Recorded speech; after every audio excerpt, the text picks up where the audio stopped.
Sometimes the brightest days can bring the darkest pain. You would never guess it. The sky's so blue, you swear it could carry you home.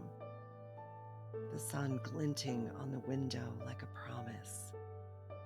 The trees in their summer clothes, every leaf alive with the lie that life is always beautiful.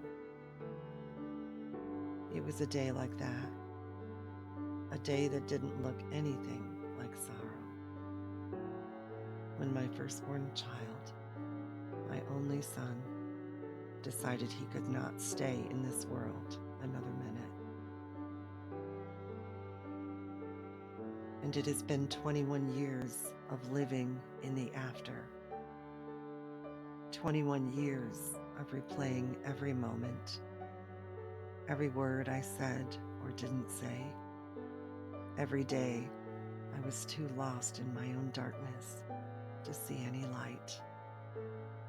21 years of carrying a grief so heavy it has pressed the shape of you into my bones. You are the most compassionate person I ever knew. Soft-spoken, brilliant, contemplative. The kind of soul who felt too much for this world.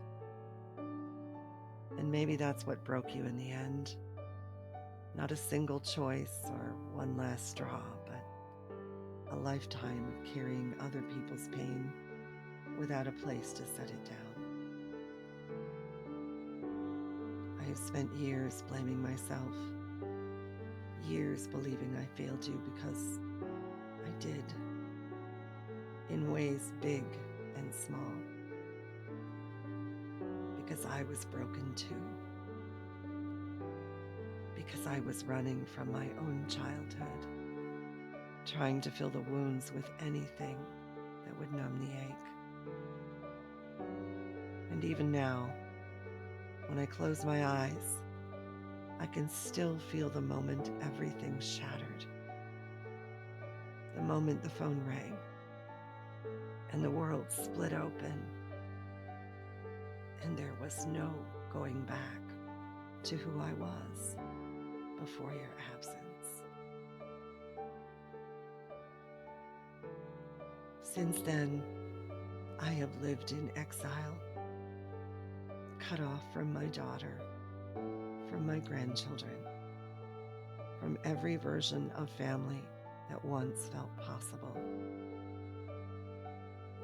Love here has always come with conditions, with expiration dates, with silent punishments for not being perfect, for not being whole.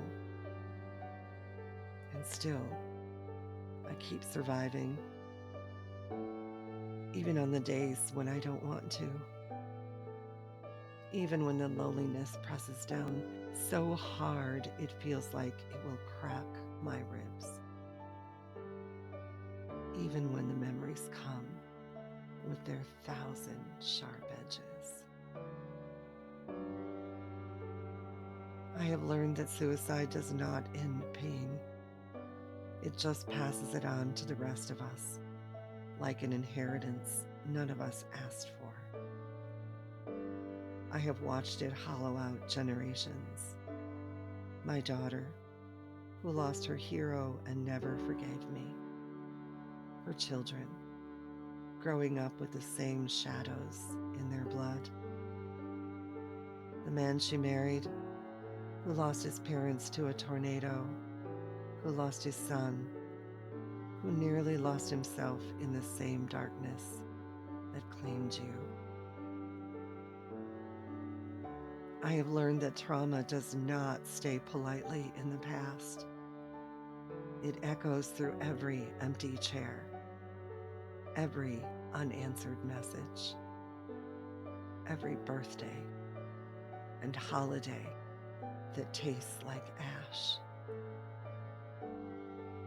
But I have also learned, maybe too slowly, maybe imperfectly, that love can survive even this. That there are people who stay people who reach out a hand and remind you that you are still here even when you wish you weren't. If you are listening to this, if you have known this kind of loss, this kind of ruin, please know you are not alone in your grief.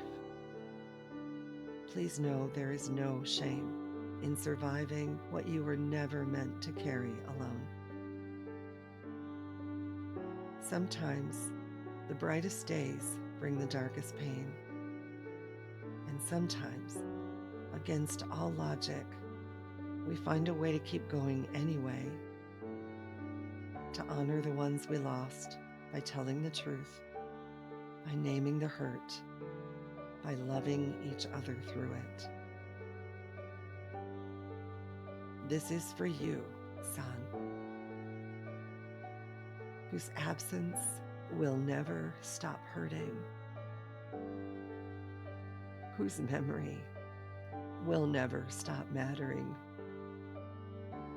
whose life was so much more than its ending.